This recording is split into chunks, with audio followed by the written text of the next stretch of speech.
Good morning and Jai Hind class 11th. How are you all? I hope you all are doing fine.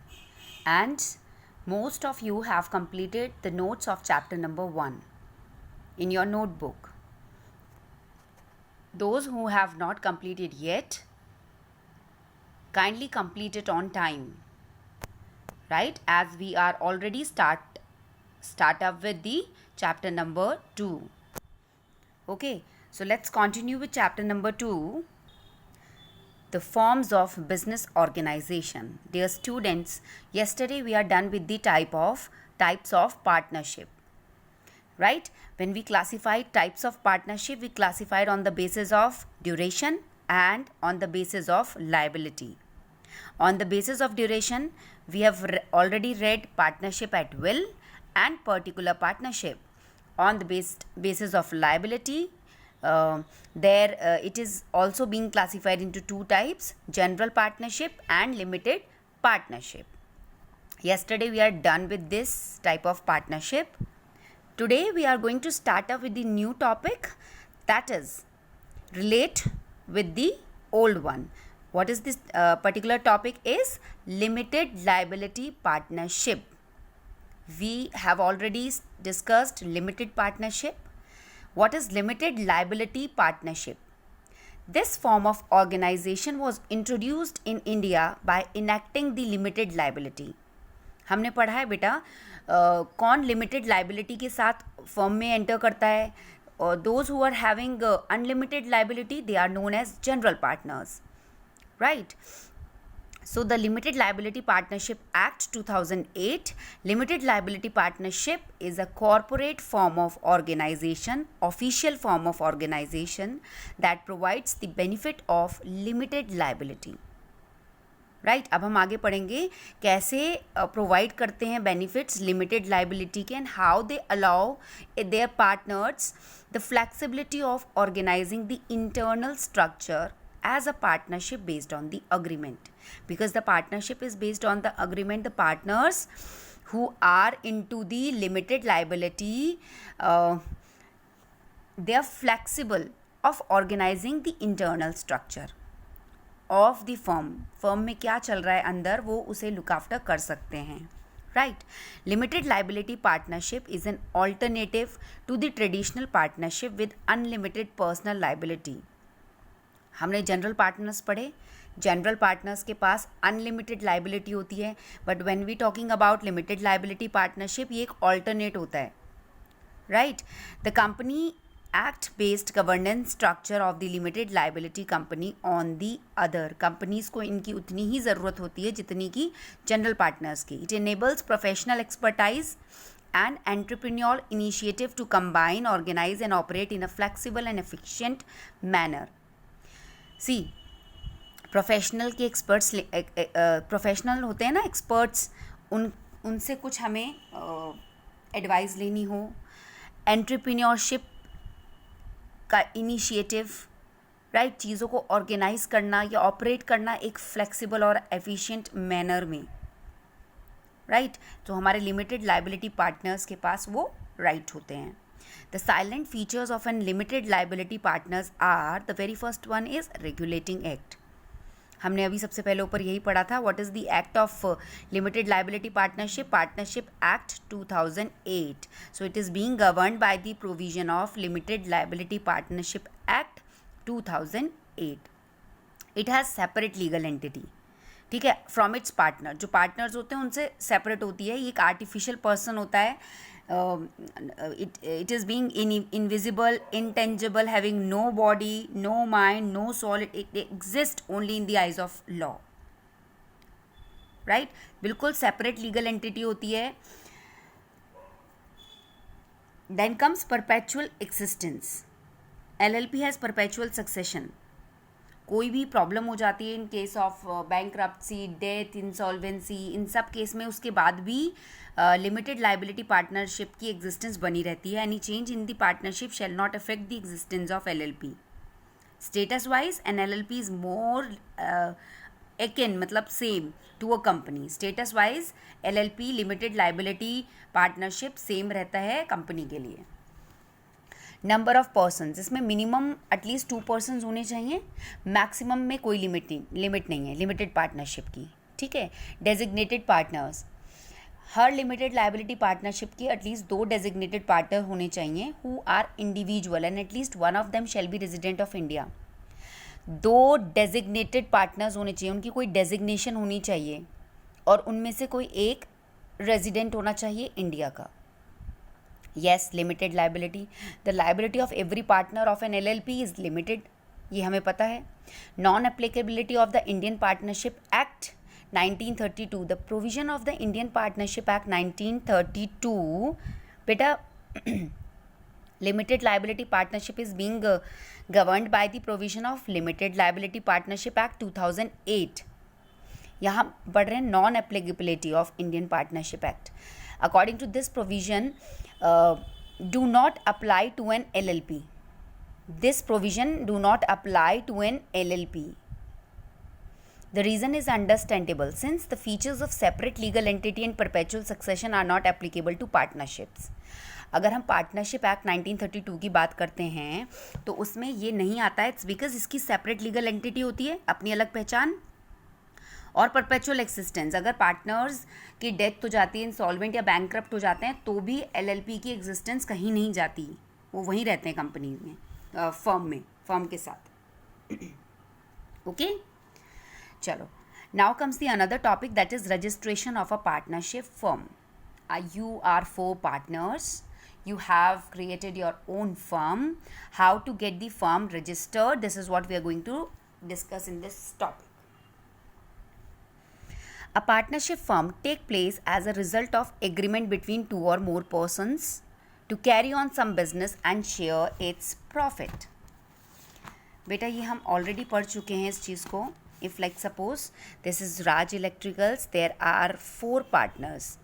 ठीक है, they alone are the partners, all together they are known as firm and the name of their firm is Raj electricals. ठीक है, the name of their firm is Raj electricals. So partnership कब हुई? जब ये 4 लोग एक साथ सेटअप हुए, राइट। इनके बीच में एग्रीमेंट होगा that they will carry on the business and share all the profit all together. Such an agreement may be oral और रिटन। एग्रीमेंट ओरल भी हो सकता है, एग्रीमेंट रिटन भी हो सकता है, ठीक है। A partnership agreement need not necessary to be in writing. Written में होना ज़रूरी नहीं है, ओके।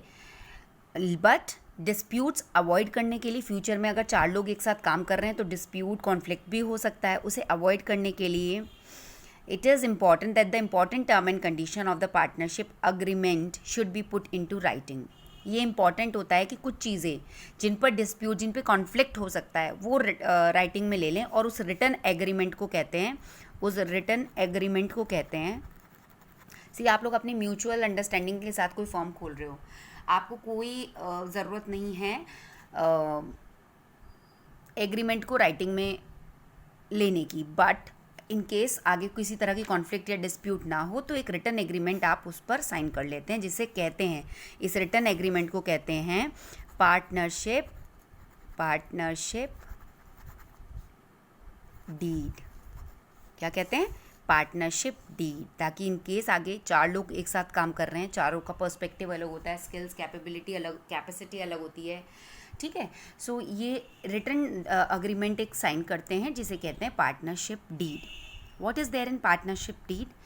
वो डॉक्यूमेंट जिसके अंदर सारे टर्म्स और कंडीशंस होते हैं रिटन में, अमंगस्ट ऑल द पार्टनर्स, उसे कहते हैं पार्टनरशिप डीड। ये राइट और ड्यूटीज़ बताता है पार्टनर्स के जो आपके साथ काम कर रहे हैं, फिनेंशियल एग्रीमेंट, अकाउंट का सेटलमेंट, फर्म कब शुरू हुई, ठीक है। अब इसमें क्या क्या चीज़ें होती हैं वो हम पढ़ेंगे, but these term and condition are also known as articles of partnership. क्या क्या बताता है ये? इसे हम कहते हैं, इन सब टर्म्स और कंडीशंस को, articles of partnership. What are those? First, the name and address of partnership firm and its partner. हमने पार्टनरशिप फर्म का नाम रख दिया, उसका एड्रेस क्या है, और उसके पार्टनर्स का भी नाम और एड्रेस स्पेसिफाई हो गया। किस तरह का काम कर रहे हैं, फर्म किस तरह के काम कर रही है, वो काम, नेचर ऑफ बिजनेस मेंशन होगा। ड्यूरेशन ऑफ पार्टनरशिप, क्या ड्यूरेशन होगी पार्टनरशिप की? ड्यूरेशन फिक्स करना बहुत ज़रूरी कि 4 साल तक हम लोग साथ रहेंगे, 5 साल तक हम लोग इस चीज़ को कैरी ऑन करेंगे, आगे का आगे उसको बढ़ा दिया जाएगा।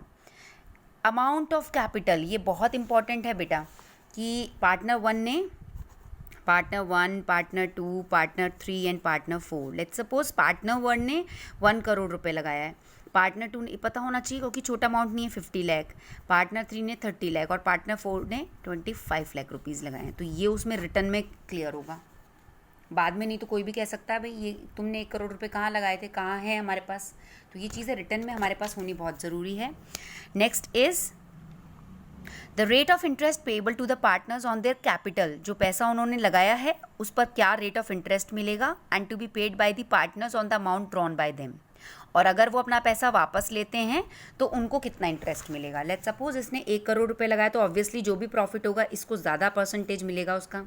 साथ ही में अगर ये पार्टनर 25 लाख में से 10 लाख रुपए लेना चाहता है तो इसको उन 10 लाख का जितने साल काम किया है इसने पैसा लगाया और 2 साल बाद he is asking for his 10 lakh rupees, ठीक है, अपने 10 लाख रुपए वापस चाहता है, उस पर जितना 2 साल में फर्म ने प्रॉफिट कमाया है वो उसको एवरी मंथ देते रहे हैं, प्लस अगर कुछ बढ़कर मिलता है तो वो इसे 10 लाख रुपए पर इसके मिलेगा। Okay, then comes the mode of maintaining accounts and operation of the bank account. Bank account कहाँ से ऑपरेट होंगे, मेंटेन किए जाएंगे। The right and duties of partners for the management of the business of the firm, जो हमारे साथ business में जो लोग काम कर रहे हैं उनके लिए क्या उनके राइट और ड्यूटीज़ होंगे। Okay, next is the ratio in which profit will be shared by the partners. Obviously उनका कैपिटल कंट्रीब्यूशन डिफरेंट है, तो किस रेशियो में प्रॉफिट शेयर किया जाएगा, वो रेशियो कि भाई आपका ज़्यादा है तो आपको 5, 4, 3, 2 की रेशियो में प्रॉफिट डिस्ट्रीब्यूट किया जाएगा। Then comes the amount of salary और commission payable to the partners. Profit होगा तो परसेंटेज मिलेगी, पर हर महीने कुछ पैसों जो सैलरी जिसे बोलते हैं वो क्या मिलेगी सबको।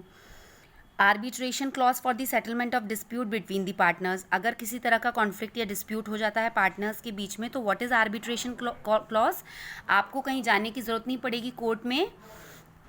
ओके, तो कहीं कोर्ट जाने की ज़रूरत नहीं पड़ती, आपस में कैसे डिस्प्यूट को सेटल आउट करेंगे। मोड ऑफ डिसोल्यूशन, किस तरह से डिसॉल्व होगी कंपनी फर्म और कैसे सेटलमेंट होगा अकाउंट्स का, वो सब उसमें क्लियरली स्पेसिफाई कर लिया जाता है।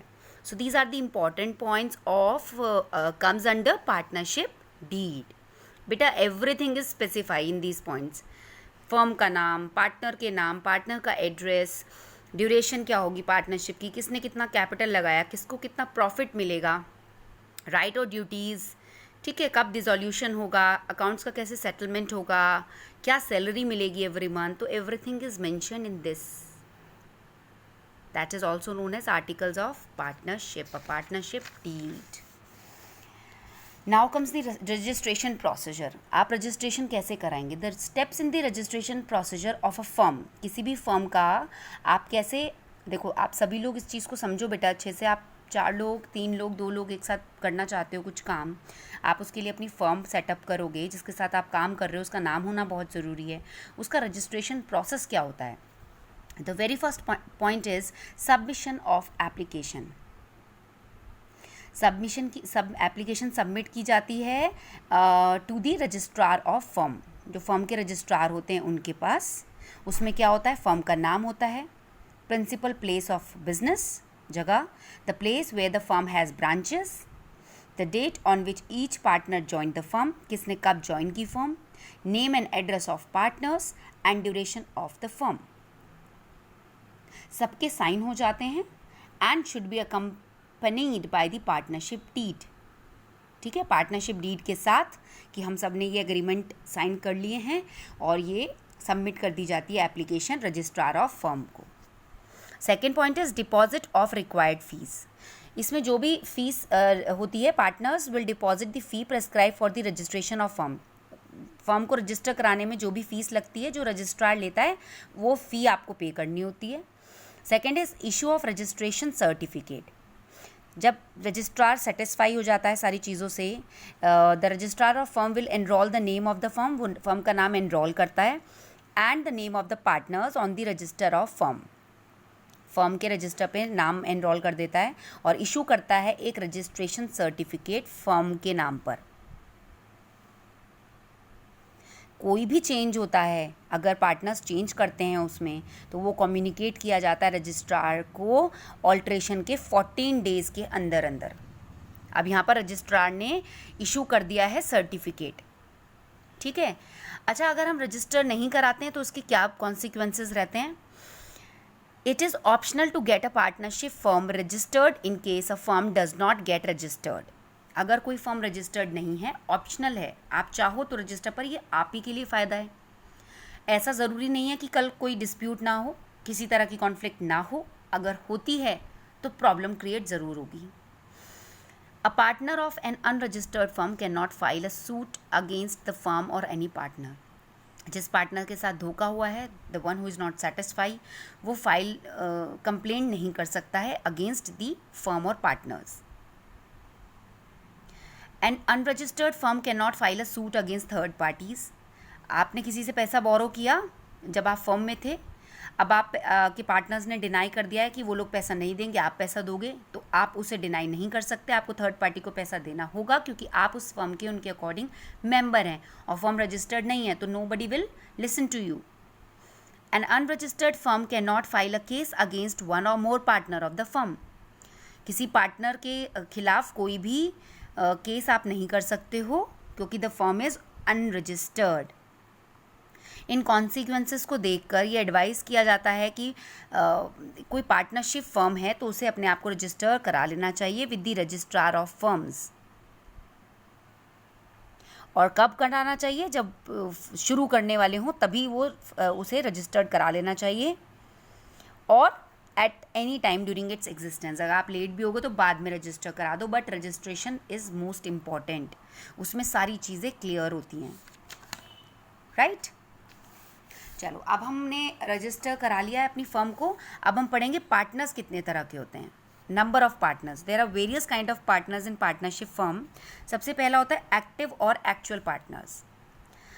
पार्टनर जो एक्टिवली पार्टिसिपेट करते हैं बिजनेस में, उन्हें कहते हैं एक्चुअल और एक्टिव पार्टनर्स। वो फुल फ्लेज पार्टनर होते हैं। अगर ये पार्टनर रिटायर होते हैं तो वो पब्लिक नोटिस देते हैं अपने रिटायरमेंट में कि अब हम फर्म से रिटायर हो रहे हैं, खुद को फ्री कर रहे हैं हर तरह की लायबिलिटी से आफ्टर रिटायरमेंट। वो अब तक जुड़े हुए थे फर्म के साथ, पब्लिकली वो अनाउंस करते हैं इस चीज़ को कि अब से हम फर्म के साथ नहीं है, अब हमारे ऊपर फर्म की कोई लायबिलिटी नहीं है। ये जब तक फर्म के साथ रहते हैं बिल्कुल एक्टिव रहते हैं। स्लीपिंग और डोरमेंट पार्टनर, कई बार कुछ ऐसे पर्सन होते हैं जो अपना पैसा लगा लेते हैं लेकिन किसी भी चीज़ में पार्टिसिपेट नहीं करते। उन्हें कहते हैं, पैसा तो ज़रूरत पड़ती रहती है फर्म को, किसी भी बिज़नेस को, उन्हें कहते हैं स्लीपिंग और डोरमेंट पार्टनर। वो कोई प्रॉफिट शेयर करते हैं, प्रॉफिट भी और लॉस भी, and have a voice in the decision making. और कोई डिसीजन लेना होता है तो उनका डिसीजन भी लिया जाता है क्योंकि उनका कैपिटल लगा है। बट उनका रिलेशनशिप फर्म के साथ डिस्क्लोज नहीं किया जाता जनरल पब्लिक को, ठीक है। वो कंसिडर किए जाते हैं third party, they are liable to the third party for all डेप्ट ऑफ द फर्म। अगर फर्म के ऊपर फर्म ने कुछ पैसा बोरो किया हुआ है तो वो पहले पार्टनर्स देंगे, उसके बाद थर्ड पार्टी उसे कंसिडर किया जाता है। किसे? स्लीपिंग और डोरमेंट पार्टनर को। उनका सिर्फ पैसा लगता है, पैसा लगता है, उस बिहाफ पर वो प्रॉफिट और लॉसेस को शेयर करते हैं, डिसीजन में हेल्प करते हैं। सीक्रेट पार्टनर, ऐसे पार्टनर का एसोसिएशन फर्म के साथ is not known to the general public. ये भी पब्लिक को पता नहीं होता है, ठीक है। वो पार्टनर होते हैं फर्म के रियल सेंस में, बट सीक्रेट रहते हैं, वो रिवील नहीं किए जाते। उनके पास अनलिमिटेड लाइबिलिटी होती है जैसे अदर पार्टनर्स के पास होती है, बट शायद उन लोग का काम कुछ और होता हो। वो अपना पैसा लगा देते हैं, ज़्यादा से ज़्यादा कंट्रीब्यूशन करते हैं, अनलिमिटेड लाइबिलिटी होती है उनके पास, बट वो फर्म का हिस्सा नहीं होते। और फर्म का हिस्सा होते भी हैं बट वो पब्लिक के सामने रिवील नहीं किए जाते। Nominal partner, they partner neither contribute capital not take part in the management of the firm. ना ही तो ये कोई कैपिटल लगाते हैं, पैसा लगाते हैं, और ना ही बिजनेस के साथ कुछ इन्वॉल्वमेंट होता है इनका। He may lend his name to a partnership firm for the benefit of the firm. इनका नाम इस्तेमाल किया जाता है पार्टनरशिप फर्म के साथ फर्म के बेनिफिट के लिए। फर्म के बेनिफिट के लिए कैसे? ये कोई प्रॉफिट और लॉस शेयर नहीं करते हैं। Partners by holding out is an example of a nominal और ऑस्टेंसिबल पार्टनर। सी, इनकी कोई रियल आइडेंटिटी नहीं होती है, इनकी कोई रियल आइडेंटिटी नहीं होती है। नॉमिनल पार्टनर, सिर्फ नाम के लिए। ये कोई भी पर्सनालिटी हो सकते हैं जिनके सिर्फ नाम के लिए फर्म को प्रमोट करने के लिए यूज़ किया जाता है। Partner by estoppel, a person may represent to the outside world by words spoken or written or by his conduct or by lending his name that he is a partner in the partnership firm. See, कोई भी person जो बाहर से represent किया जाता है, जो आपके बिहाफ पर बोल रहा है, कुछ आपको रिटर्न में दे रहा है, ठीक है, उसका नाम इस्तेमाल किया जा रहा है, ऐसे पर्सन को कहते हैं person by estoppel, partner by estoppel. उसको वो पार्टनर नहीं होता है फर्म का। कोई जो फर्म में पार्टनर है वो उसका रिप्रेजेंटेटिव होता है, ठीक है, उसके बिहाफ पर वो बात करता है। पार्टनर को, जिसको who has the faith on such representation granted credit to the firm, अपने बिहाफ पे कोई पार्टनर उसको फर्म में इन्वॉल्वमेंट कराता है। फॉर एग्जाम्पल, ए और बी दोनों बहुत अच्छे फ्रेंड्स हैं। ए पार्टनर है एप्पल ट्रेडर के साथ। ए की रिक्वेस्ट पर बी ने ए को ज्वाइन किया एक मीटिंग में जो कि मनी फाइनेंस कंपनी के साथ थी। उनसे पैसा लेना था 10 लाख रुपए लोन, ठीक है, क्रेडिट। इस मीटिंग में B is introduced as a partner. दिखाया गया ए और बी वैसे तो दोस्त हैं, ए अपने साथ बी को लेकर गया। इसमें बी को इंट्रोड्यूस किया गया कि वो ए का पार्टनर है। फिर बी ने क्या किया? बी ने भी नेगोशिएट किया मिस्टर एम के साथ लोन को लेकर। जैसे आप लोग नहीं करने लगते हो कि अपने दोस्त को ले गए, वो भी नेगोशिएशन करने लगे, सर देख लीजिए, इतना नहीं, ऐसे कर लीजिए, ठीक है। अगर लोन दे दिया जाता है एम के थ्रू एप्पल ट्रेडर को, सो इसमें जो बी है would be held liable for the repayment of such loan. ना तो वो पार्टनर है, लेकिन वो लायबल हो गया लोन को पे करने के लिए, as if he were a partner of the firm, जैसे कि वो पार्टनर है फर्म का। इसीलिए पी को कहेंगे पार्टनर बाय एस्टॉपल। भाई जिस मीटिंग में वो गया है, जिस मिस्टर एम से वो बात कर रहे हैं, उन मिस्टर एम के लिए तो वो जाएंगे सीधा ए के पास ही, बट बी भी इक्वली लायबल होगा रीपेमेंट ऑफ सच लोन, क्योंकि उसने क्या किया है? नेगोशिएशन। उसे कहते हैं पार्टनर बाय एस्टॉपल।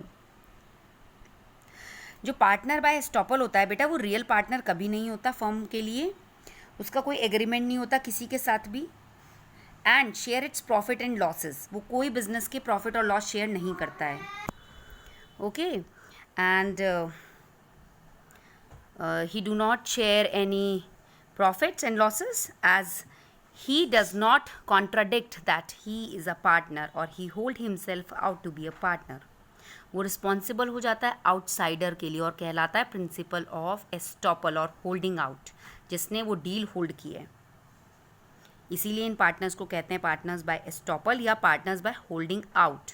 इन्हें क्वासी पार्टनर भी कहते हैं।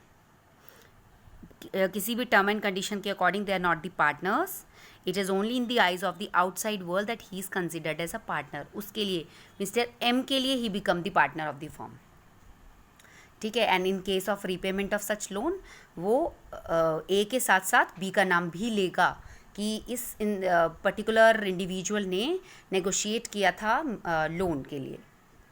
Okay, so these are the kinds of partner, types of partners. बेटा इसे आप घर पर अच्छे से पढ़िए। एक्टिव और एक्चुअल पार्टनर्स, स्लीपिंग और dormant partners, secret partners, nominal partner, partner by estoppel. Okay, so tomorrow then we start with the another topic, that is Hindu undivided family business.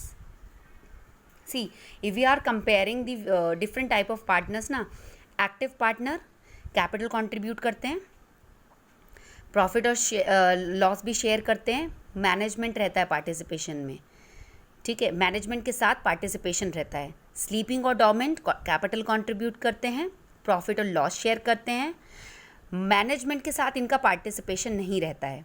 Liability unlimited रहती है इनकी भी as active partners. Okay.